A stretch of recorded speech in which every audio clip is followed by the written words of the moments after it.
ಪಾಟೀಲ್ ರೀ. ನಮ್ದು ಪ್ರಾಪರ್ ಸತ್ತಿಗಿರಿ ಒಂದು ಇಲ್ಲಿ ಜಮೀನು ಐತ್ರಿ, 10 ಎಕರೆ ಮೊದಲು ಮೇಲ್ಬಟ್ಟೆ ಐತ್ರಿ. ಅದನ್ನ ಕೃಷಿ ಇಲಾಖೆ ಅವ್ರಿಗೆ ಸ್ವಲ್ಪ ಇದನ್ನ ಮಾಡಿ ಬಸಣ್ಣ ಅವ್ರಿಗೆ ಹೇಳ್ರಿ, ಒಂದು ಹಿಂಗೆ ಐತ್ರಿ ನಮ್ದು ಒಣಗ ಸೈಟ್ ಹೆಂಗೆ ಬಂದಂದ್ರೆ ಅವ್ರು ಒಂದು ಯೋಜನೆ ಕೊಟ್ರಿ, ಹೊಂಡದ ಯೋಜನೆ ಕೊಟ್ಟು ಅದನ್ನ ಹೊಂಡ ಮಾಡ್ಕೊಂಡ್ರಿ. ಹೊಂಡ ಮಾಡ್ಕೊಂಡು ಅದಕ್ಕೆ ಮಳೆ ನೀರದು ಬಂದು ಜಮಾ ಆಕತ್ರಿ. ಅದೇ ನೀರು ತೊಗೊಂಡು ನನ್ನ ಜಮೀನಿಗೆ ಹಾಕ್ಸ್ಕೊತೀನಿ ಅದ್ರ ಬೆಳ್ಕೊಳಕತ್ತಂದ್ರೆ ಒಂದು 2 ಎಕರೆ ಪೀಕ್ ಮಾಡ್ಕೊಂಡ್ರಿ. ನಾನು ಒಣ ಬೇಸಾಯ ಇದ್ದದ್ದು ನಾನು ಇಷ್ಟು ದಿನ ಒಣ ಬೇಸಾಯನ ಬೆಳಿತೀನಿ ರೀ ನಾನು.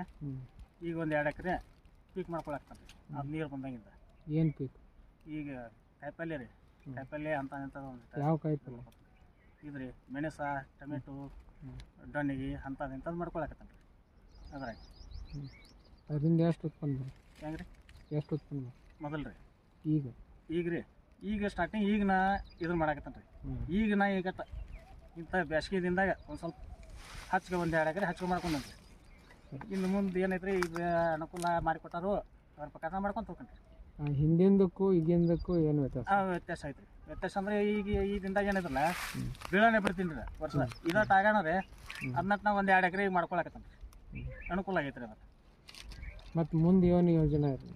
ಮುಂದೆ ಯೋಜನೆ ಮತ್ತೆ ಏನಟ್ಟು ಇದು ಅದಂಗೆ ರೀ, ಮತ್ತು ಅವನಟ ಕಬ್ಬ ಅಂತ ಹಣ್ಣಿನ ಗಿಡ ಹಚ್ಚೋ ಯೋಜನೆ ಐತಿ? ಹಾಂ ಐತ್ರಿ ಯೋಜನೆ. ಯಾವ್ದು ಹಚ್ಬೇಕಂದ್ರೆ ಈಗ ಹಲಸು ಮಾಡ್ಕೊಂಡತ್ರಿ, ಮುಂದಟ್ಟ ಒಂದು ಕಡೆ ತೆಂಗಿನ ಗಿಡ ಅದು ಅದಕ್ಕೆ ಬಾಳೆ ಗಿಳಿ ಮಾಡ್ಕೋಬೇಕಂತ ಮಾಡೀನಿ ರೀ. ಒಟ್ಟಾರೆಯಾಗಿ ನಿಮ್ಗೆ ಏನು ಅನ್ನಿಸ್ತೈತೆ ರೀ? ಹೊಂಡ ಮಾಡಿದ್ರಿ ಪಾಡ್ರಿ. ಈಗ ಒಂದು ಹಂತಕ್ಕಿದೆ ನಾವು ದುಡಿಯಾಕೆ ನಮಗೂ ಒಂದು ಹೆಮ್ಮೆ ಅನ್ಸಾಕತ್ತದ್ರಿ. ಭೂಮಿಯಾಗ ಅನುಕೂಲ ಆಗೈತೆ ರೀ. ಮೊದಲು ನಮಗೆ ಭೂಮಿ ಕಡೆ ಬರಕ್ಕೆ ಆಗ್ತಿರ್ತೀನಿ ರೀ. ಈಗ ಆದಾಗಿಂದ ರೀ ನಮಗೆಲ್ಲ ಮಾಡ್ಕೊಳಕ್ಕೆ ಒಂದು ದುಡಿಬೇಕನ್ನೋ ಹುಮ್ಮಸ್ ಬಂದೈತಿ. ಒಟ್ಟು ನಿಮ್ಗೆ ಈ ಕೃಷಿ ಹೊಂಡದಿಂದ ಅನುಕೂಲ ಆಗೈತೆ, ಖುಷಿ ಆಗೈತೆ. ಕೃಷಿ ಆಗೈತೆ. ಅದೆಲ್ಲ ಈಗ ಸಂಪೂರ್ಣ ಆಗೈತೆ. ಈಗ ಮೊದಲು ಏನಾಯ್ತಲ್ಲ ಮೊದಲಿಂದಕ್ಕೆ ಇದಕ್ಕೆ ಭಾಳ ಇದೆ. Okay, thank you.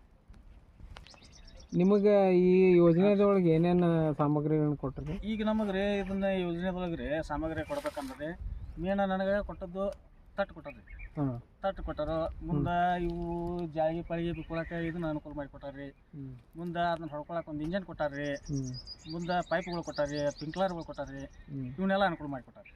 ಸ್ಪ್ರಿಂಕ್ಲರ್ದಿಂದ ನಿಮಗೆ ನೀರಾವರಿ ಮಾಡೋಕೆ ಅನುಕೂಲ ಆಗಿದೆ? ಹಾಂ, ಅನುಕೂಲ ಆಗೈತೆ. ಅನುಕೂಲ ಆಗೈತೆ. ಅವತ್ತರಿಂದ ನಮಗೆ ಅನುಕೂಲ ರೀ. ಅದೊಂದು ದೊಡ್ಡ ಅನುಕೂಲ ಆಗೈತೆ. ಒಟ್ಟು ಹಿಂಗೆ ಮಾಡಿದಾಗ ನಮ್ಮ ಸರ್ಕಾರದಿಂದ ರೈತರಿಗೆ ಅನುಕೂಲ ಆಕತ್ತೆ ಅಂತೇಳಿ ನಿಮ್ಮ ಅನಿಸಿಕೆ ಐತಿ? ಹಾಂ, ಆಯ್ತು. ಆಯ್ತು. ಸುನೀಲ್ ಅವರೇ, ಈಗ ನೀವು ಈ ತಂತಿ ಬೇಲಿ ಯಾಕೆ ಹಾಕಿದ್ದೀರಿ?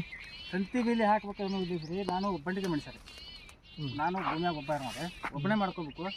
ಮುಂದೆ ಸೇಫ್ಟಿ ರೀ ನಮಗೆ. ಏನೋ ಒಟ್ಟು ದನ ಕರ ಬರಲಿ ಏನೋ ಬರಲಿ, ಮುಂದೆ ಹುಡುಗರು ಪುಡಿ ಇದಾಗೋರು ಅಂತೇಳಿ ಇದನ್ನು ಸೇಫ್ಟಿ ಮಾಡ್ಕೊಂಡ್ರಿ. ಮುಂದೆ ಹಗ್ಗ ರೀ ನಡಕ್ಕೆ ಅಕಸ್ಮಾತ್ ಏನೋ ಅಚಾನಕ್ ನಾವು ಇರೋದು ಏನಾದ್ರು ಕೆಲಸ ಮಾಡಲಿ ಏನೋ ಒಂದು ಯಾವ್ದಾರ ಇದಾಗಲಿ ಹಿಡ್ಕೊಂಡು ಮ್ಯಾಲೆ ಬರಾಕಂತ ಅದನ್ನು ಸೇಫ್ಟಿ ಮಾಡ್ಕೊಂಡ್ರಿ. ಓಕೆ. ಮತ್ತು ಇದನ್ನು ತಾಡ್ಪತ್ರಿ ಯಾಕೆ ಹಾಕಿರಿ? ತಾಡಪತ್ರಿ ರೀ ಸರ್, ಅದು ನೀರು ಸೇವನೆ ಏನು ಮಾಡ್ಕೊತಿರಲ್ಲ ಅದು ರೀ ಕೆಳಗೆ ಇದಾಗಬಾರ್ದು ಅಂತೇಳಿ ಅದನ್ನು ತಾಡ್ಪಲ್ ಹಾಕೋದು. ಎಲ್ಲರಿಗೂ ನಮಸ್ಕಾರ. ನಾವು ಇವತ್ತಿನ ದಿನ ಸತ್ತಿಗಿರಿ ಗ್ರಾಮದ ಸುನೀಲ್ ನೀಲಕಂಠಗೌಡ ಪಾಟೀಲ್ ಅನ್ನೋರ ಹೊಲದೊಳಗದೀವಿ. ಅವ್ರದ್ದು ಸುಮಾರು 10 ಎಕರೆ ಹೊಲ ಐತಿ, ಒಣಬೇಸಾಯ ಭೂಮಿ ಪೂರ್ತಿ. 2025-26ನೇ ಸಾಲಿನ ಒಂದು ವರ್ಷದೊಳಗೆ ಅವರು ಏನು ಅರ್ಜಿ ಕೊಟ್ಟಿದ್ರು, ಆ ಒಂದು ಅರ್ಜಿನ ತಗೊಂಡು ನಾವು ಕೃಷಿ ಇಲಾಖೆ ವತಿಯಿಂದ ಅವರ ಒಂದು 668 ಏನು ಸರ್ವೆ ನಂಬರ್ ಐತಿ, ಆ ಸರ್ವೆ ನಂಬರ್ ಒಳಗೆ ಕೃಷಿ ಭಾಗ್ಯ ಯೋಜನೆ ಒಳಗೆ ಕೃಷಿ ಹೊಂಡ ತೆಗೆದುಕೊಟ್ಟೇವಿ. ಅದ್ರ ಜೊತೆಗೆ ಅವರಿಗೆ ತಾಡ್ಪತ್ರಿ, ಆಮೇಲೆ ಸ್ಪ್ರಿಂಕ್ಲರ್ ಪೈಪು, ಡೀಸೆಲ್ ಇಂಜಿನ್ನು, ಆಮೇಲೆ ತಂತಿ ಬೇಲಿ ಎಲ್ಲವಕ್ಕೂ ಸರ್ಕಾರದ ಏನು ಸಹಾಯಧನ ಐತಿ ಅದನ್ನು ಎಲ್ಲವನ್ನು ಕೊಟ್ಟು ಅವರು ರೈತ ಬಾಂಧವರು ಈಗ ಹರ್ಷದಿಂದ ಇದ್ದಾರೆ. ಕೃಷಿ ಇಲಾಖೆಗೆ ಧನ್ಯವಾದನೂ ಕೂಡ ಹೇಳ್ತಾ ಇದ್ದಾರೆ. ಅವ್ರು ಏನು ಹಿಂದೆ ಒಣಬೇಸಾಯ ಏನಿತ್ತಲ್ಲ, ಈ ವರ್ಷ ಈಗ ಆಲ್ರೆಡಿ ಅವ್ರು 2 ರಿಂದ 3 ಎಕರೆ ಒಳಗೆ ತರಕಾರಿ ಬೆಳ್ಕೊಂಡಾರ. ಈಗ ಆಲ್ರೆಡಿ ಆ ಭಾಗದೊಳಗೆ ನಮಗೆ ಕಾಣ್ತೈತಿ. ಟೊಮ್ಯಾಟೊ, ಮೆಣಸಿನ್ಕಾಯಿ, ಆಮೇಲೆ 2 ಎಕರೆ ಹಲಸಿನ ಗಿಡವನ್ನು ಕೂಡ ಮಾಡ್ಕೊಂಡಾರು.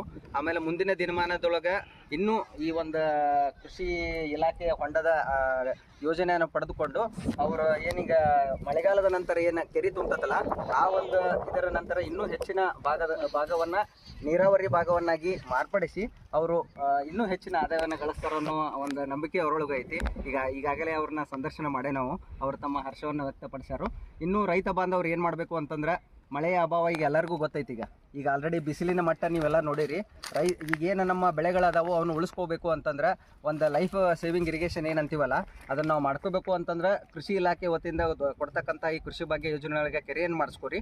ಅದರಿಂದ ಮಳೆಗಾಲದಲ್ಲಿ ಏನು ನೀರು ತುಂಬತತಿ ಅದನ್ನು ನಾವು ಬೆಳೆಗಳಿಗೆ ಹಾಯಿಸಿ ನಾವು ಹೆಚ್ಚಿನ ಒಂದು ಆದಾಯವನ್ನು ಪಡಿಬೇಕು. ರೈತರ ಸ್ವಾವಲಂಬಿಯಾಗಿ ಜೀವನ ನಡೆಸಲು ಇದೊಂದು ಉತ್ತಮವಾದ ಸರ್ಕಾರದ ಯೋಜನೆ ಆಗೈತಿ. ಎಲ್ಲ ರೈತ ಬಾಂಧವರು ಮುಂದೆ ಬಂದು ಈ ಒಂದು ಯೋಜನೆಯ ಸದುಪಯೋಗವನ್ನು ಪಡಿಸ್ಕೊರಿ ಅಂತ ಹೇಳ್ತಾ ಕೃಷಿ ಇಲಾಖೆ ಈ ಯೋಜನೆಯನ್ನು ಸದುಪಯೋಗ ಪಡಿಸ್ಕೊರಿ ಅಂತ ಹೇಳಿ ನಾನು ರೈತ ಬಾಂಧವರಲ್ಲಿ ವಿನಂತಿ ಮಾಡ್ಕೊತೀನಿ. ಅಲ್ಲೇ ಇನ್ನೊಂದು ಕ್ಯಾಟಗರಿ ಟೊಮೆಟೊದು ಐತ್ರಿ, ಅಲ್ಲಿ 2 ಎಕರೆ ಅವ್ರ ಕೇಳ್ರಿ.